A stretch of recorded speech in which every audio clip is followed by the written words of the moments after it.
Hey everyone, I'm Albert Boris. So, we love Mario Kart World, don't we, chat?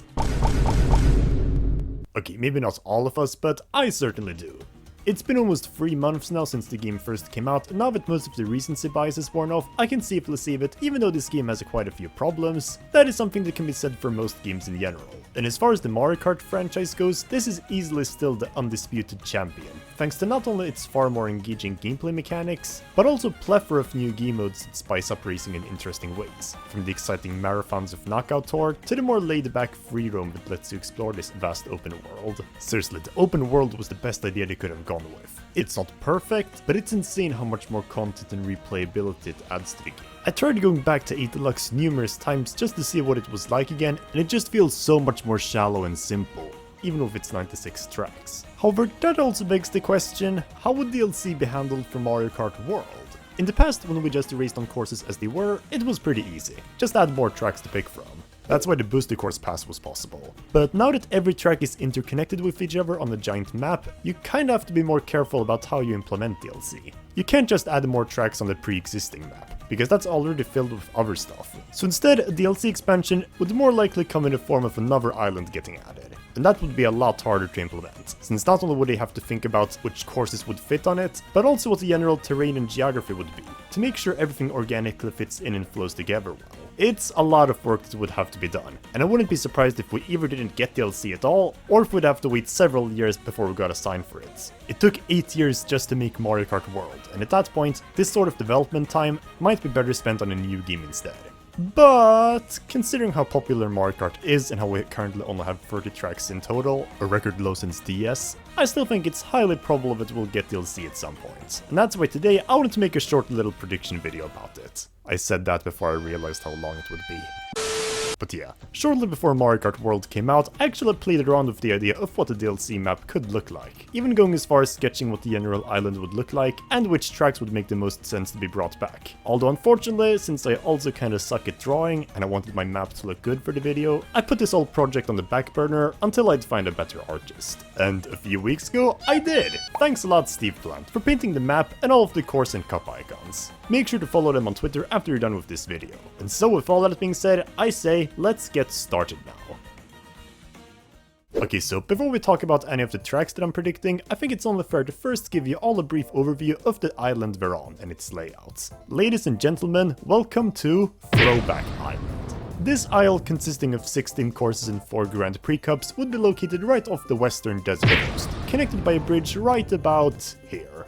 And it would be similar in style to the one near Crown City.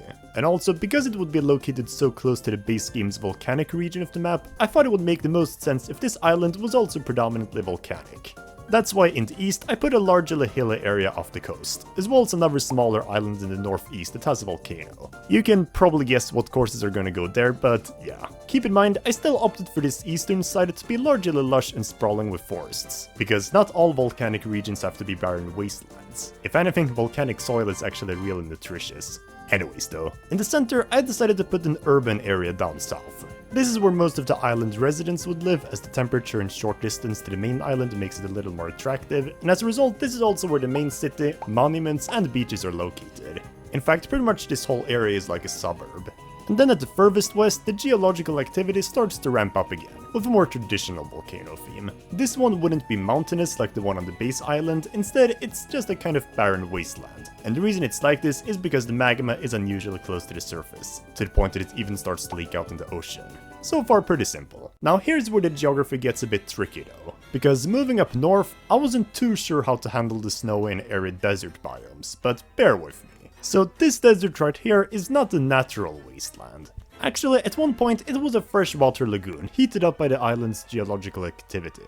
But because the island's inhabitants kept draining its water to fuel their industries and stay hydrated, it slowly began to dry out, creating the barren desert you see here. And as for the snowy area right here above, well, actually, it's a peninsula that's really high up. You see, from this point on, this bit of land starts to rise quite a lot in elevation. So high up in fact that it's even possible for snow to fall here, before it slowly sinks again at the end. So in other words, the coastline up here is like 500 feet high. So actually, the desert and ice area being so close to each other isn't as preposterous as it looks from above. In fact, this peninsula is only connected to the desert region by a suspension bridge that's almost 45 degrees vertical. But yeah, that's about it for this island's geography. I hope I didn't bore you all for too long. What can I say though, I love geography. Also, one quick final note, but these 16 courses I'm predicting are all gonna be retro tracks, hence why it's the throwback island. Is this realistic? Well, maybe not entirely, but at the same time, I also wouldn't rule it out, considering not only was the booster course pass also that, but even regardless of that, for this video, I only wanted to talk about which retro courses I think would work the best with Mario Kart World's new gameplay anyways. If you want to hear about new course ideas instead, watch this video instead. Links in the description. But with all of that being said, let's dive right into my track choices. So, the first of the 4 cups I'm predicting I've decided shall be the Fruit Cup, taking on an urban cityscape theme. And the first course will be N64 Royal Raceway at dawn.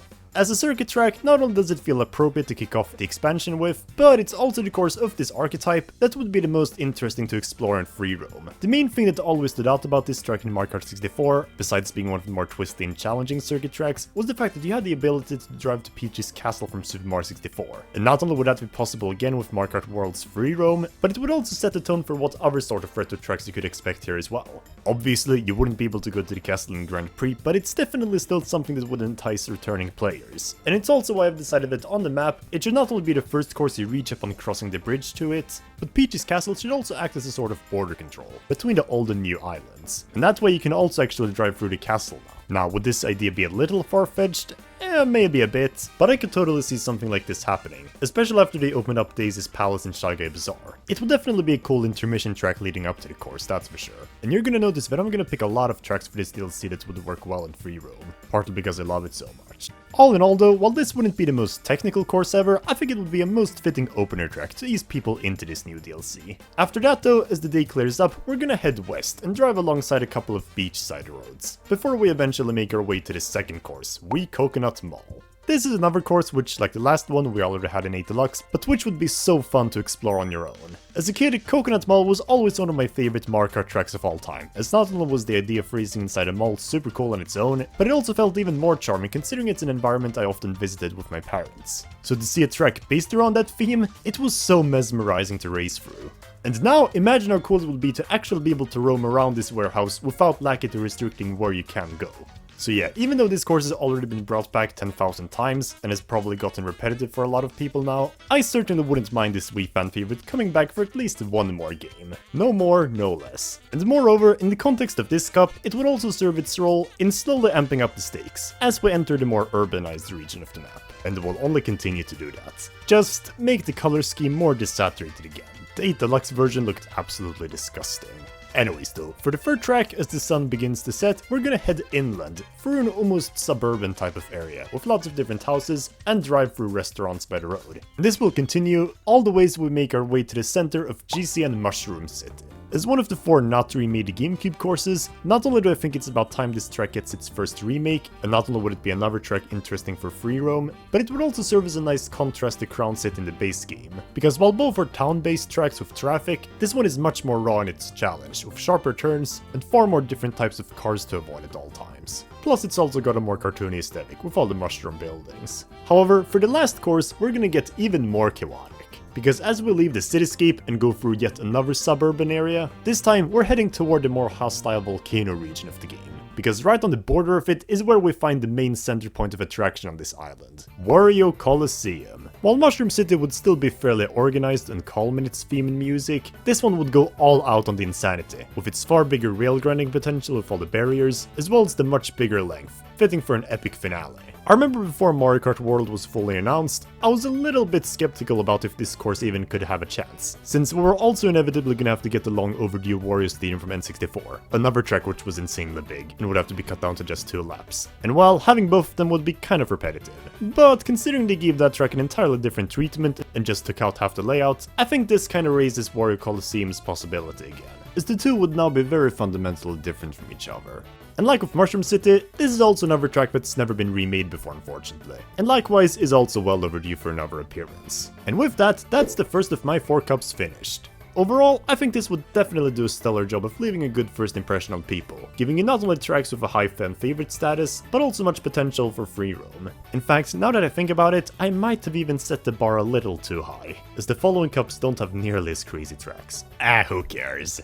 For our second cup, we're gonna get a little more mellow with the Turnip Cup, sporting a plainside theme. However, while this cup will as a result be a little more laid back than the Fruit Cup, it's also gonna be a little more diverse in terms of aesthetics, and it will still be fairly ambitious in other areas. And as for this cup's opener, we're gonna begin in the far northeast on Woohoo Island Loop, our first crossover track. Once again, this is another place that would just be an absolute blast to explore on your own in free roam, just because of how absolutely vast it is. And seeing as it's also a fairly long section-based track, I also think it would make the most sense for it to be at the start of a cup, so that it can properly invigorate you with its epic and grand scale.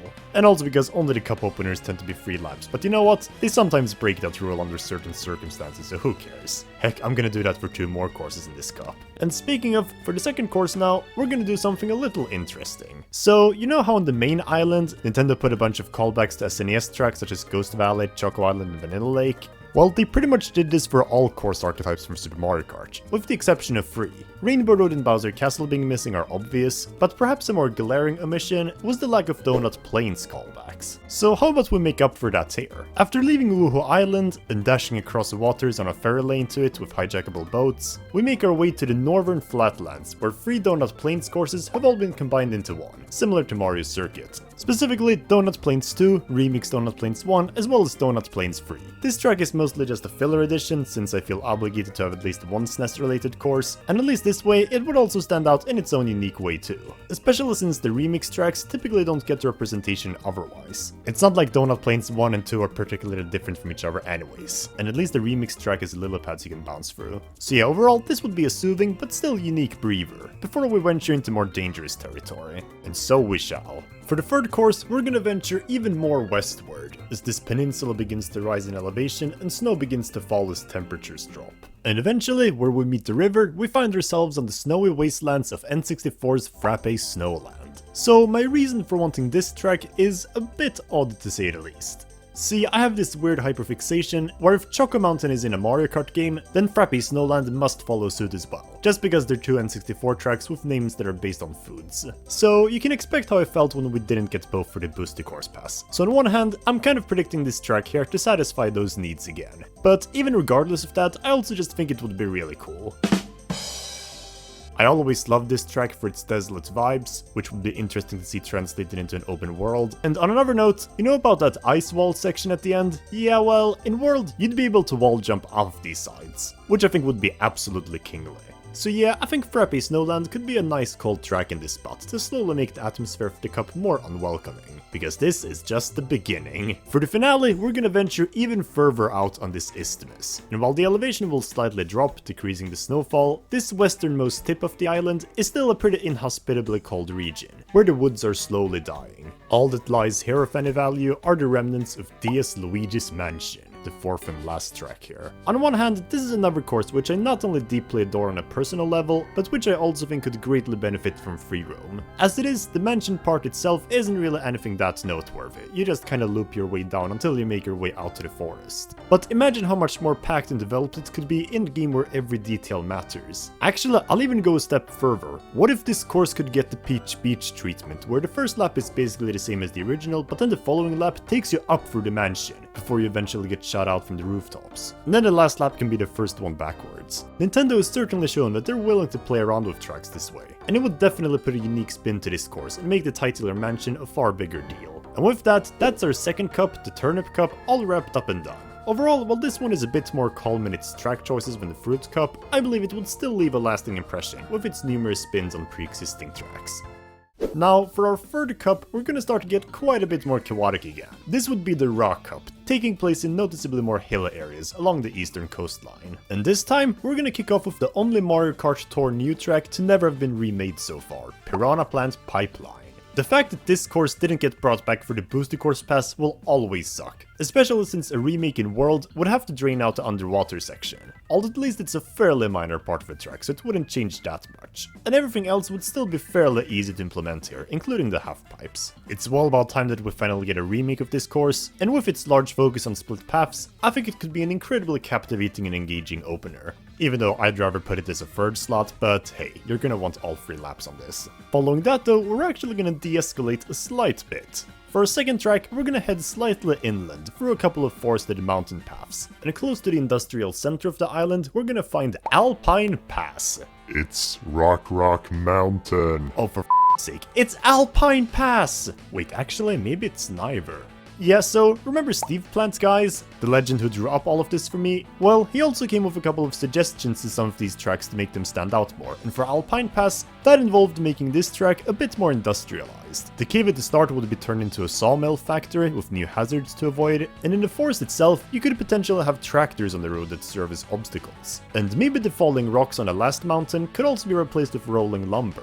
Granted, the American name of this track wouldn't make as much sense in this regard, but hey, that's all the more reason to make Alpine Pass its universal name. Yup, that's right, it was all for this. Jokes aside, I think this would be a great change, and what's fun is that none of this was even why I initially chose to predict this course. I just thought it deserved another chance after its horrible Mario Kart 8 remake, since not only would the visuals undoubtedly look better here, but the more fluid gliding physics of World would also just make it feel more good to play, especially considering gliding is such a big part of this track. So yeah, please don't let it rot in the Booster Course Pass, Nintendo, I'm begging you. And same for the next track too, because following Alpine Pass, we're gonna head up a mountainous highway as the sun sets towards DS Shroom Ridge, our third course. I don't have too much to say about this one. This would just be a nice and slightly laid-back highway track, to act as a calm before storm, with its somewhat credits-like soundtrack.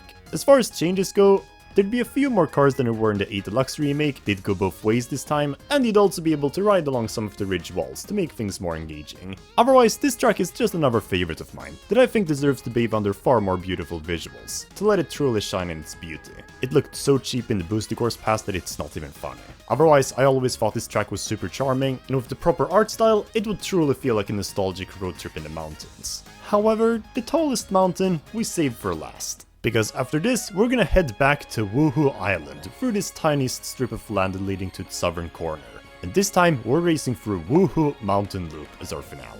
Obviously, if we're gonna have one Woohoo track, we obviously need to bring in the other one for consistency too. Especially in an open world game like this, where every inch is already there. The only thing that would really have to be changed for the worse is that this underwater split path halfway through would, well, not be underwater anymore. But it's a small sacrifice, for what would otherwise be a gripping ender for this penultimate cup. And overall, that's the Raw Cup finished. Again, not a too ambitious selection of tracks, but definitely a climactic one that builds up for the last cup.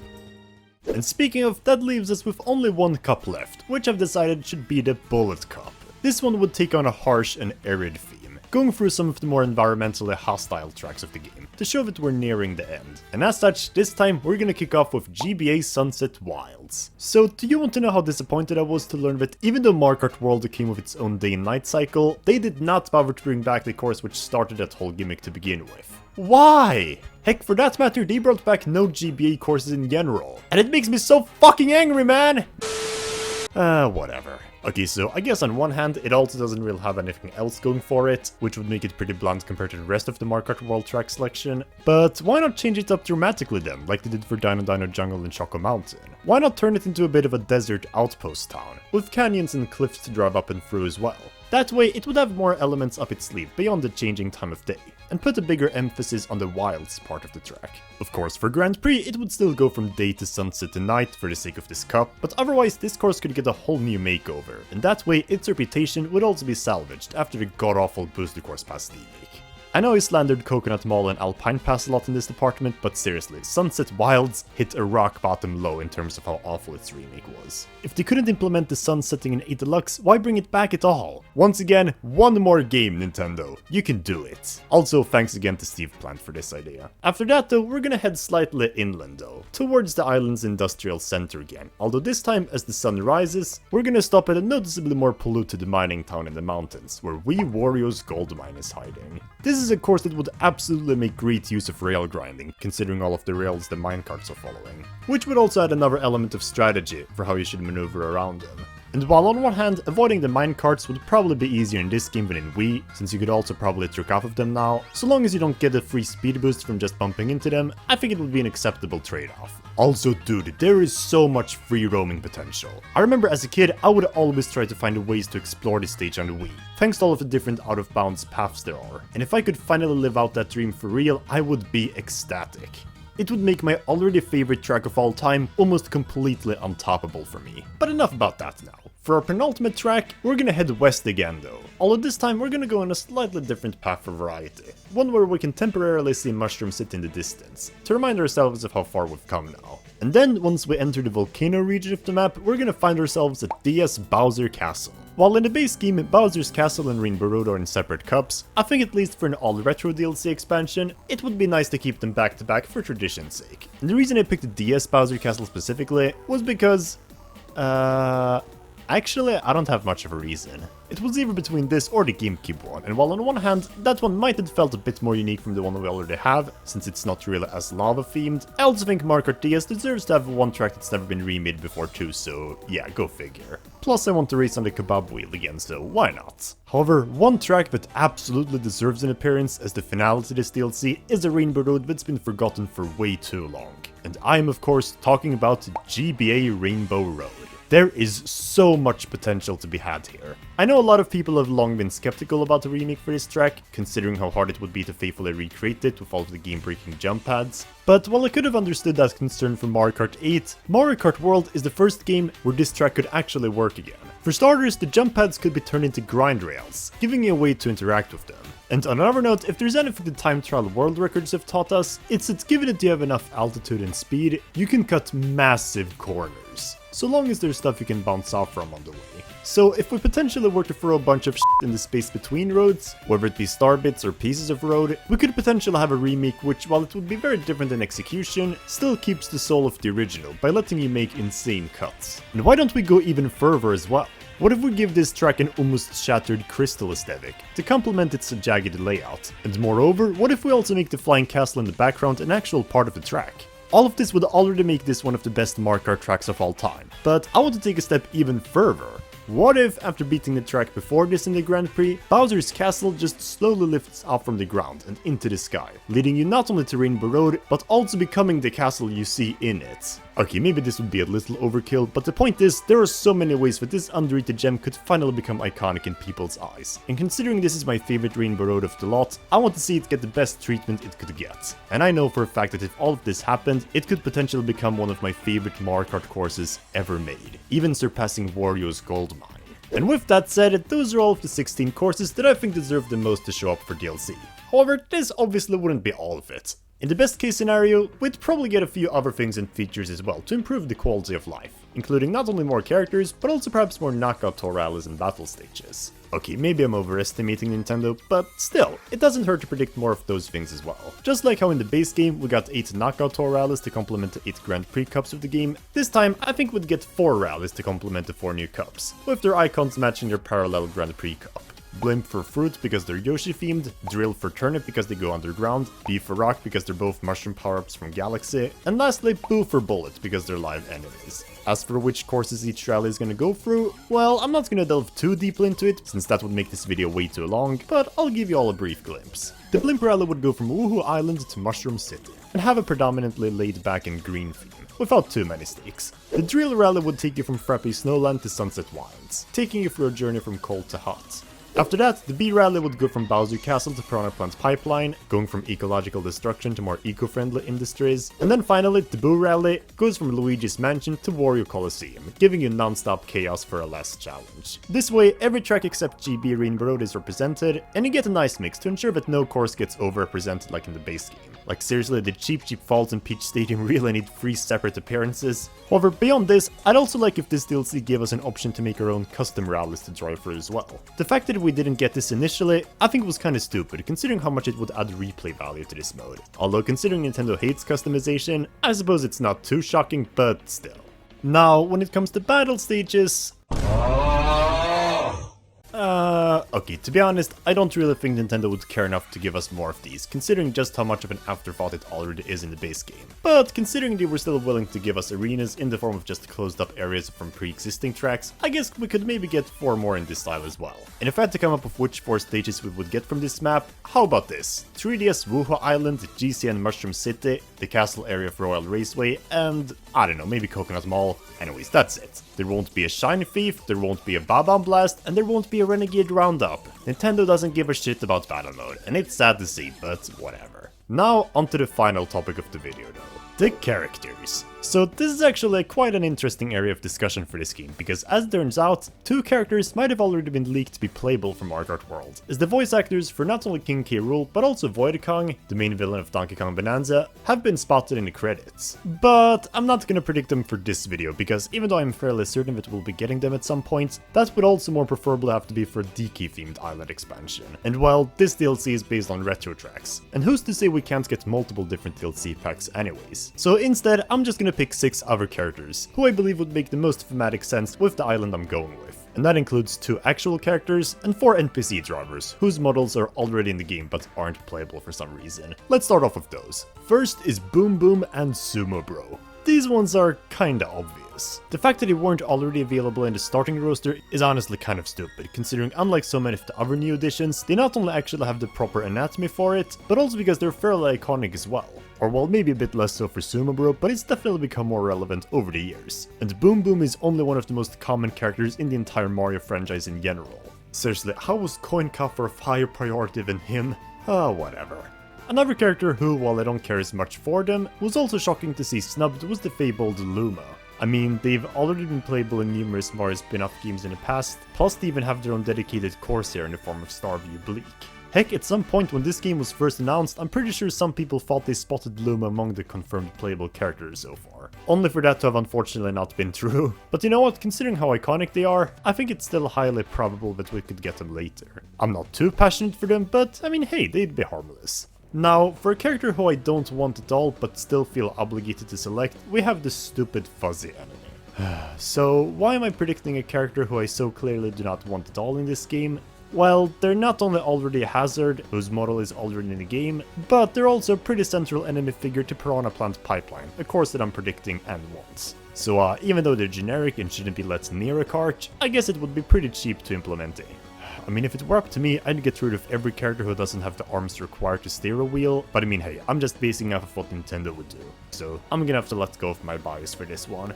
However, let's still put in at least 2 genuine characters as well. You know, the real ones who actually have costumes and aren't just unnamed enemy blanks. I tried to come up with which 2 would be the most mind-blowing and marketable oddballs of the bunch, and one of them I figured could be King Bob-omb. This one would not only be funny for the fact that it would be comical to see him throw his own men, the Bob-ombs, onto the battlefield, but it would also make sense for the fact that unlike every other character I've talked about so far, this one already does have the experience of being playable in a previous Mario Kart game. And granted it was only in Tour, but clearly even there he's made a special place in people's hearts. So if all things considered, I think he would definitely become a bit of a cult favorite among the new characters. And finally, for our last new character, I don't think there's any other choice that deserves to be playable as much as the one and only me. Dude, out of all the mainstay drivers, why on earth did Nintendo not keep this one for Mario Kart World as well? I mean, on one hand, I get that this game specifically is a lot more Mario-centric than the last entry in the series, but dude, let me play as myself! It's not like Miis don't exist on the Switch too, they absolutely do, which is why this feels even more like a wasted opportunity. And you know about all of those Mii suits with Mario Kart Tour and 8 Deluxe added? Well, those would have been perfect to have as alternate costumes for this game. So yeah, without a doubt, this is the character I most want to see return. And if we could also get the Woohoo tracks that I'm predicting, the Miis would be even more of a perfect tie-in to come alongside with that. But anyways, with that said, that wraps up all of my predictions that I have for potential Mario Kart World DLC expansion updates. Even if this video became a lot longer than I initially anticipated, this was all a lot of fun to make, and once again, thank you so much Steve Plant for sacrificing your time to draw all of the track, cup icons, and world map for me. It really means the world, and to everyone watching this video, make sure to check their Twitter out in the video description. They deserve your time. With that said though, what are your predictions regarding DLC for this game? Do you agree with me or not? Let me know which tracks and characters you believe are the most deserving to appear. And if you enjoyed this video, then make sure to drop a like and share this video, as I make content on everything Mario related. And with all of that being said, I'm signing off now. Until next time.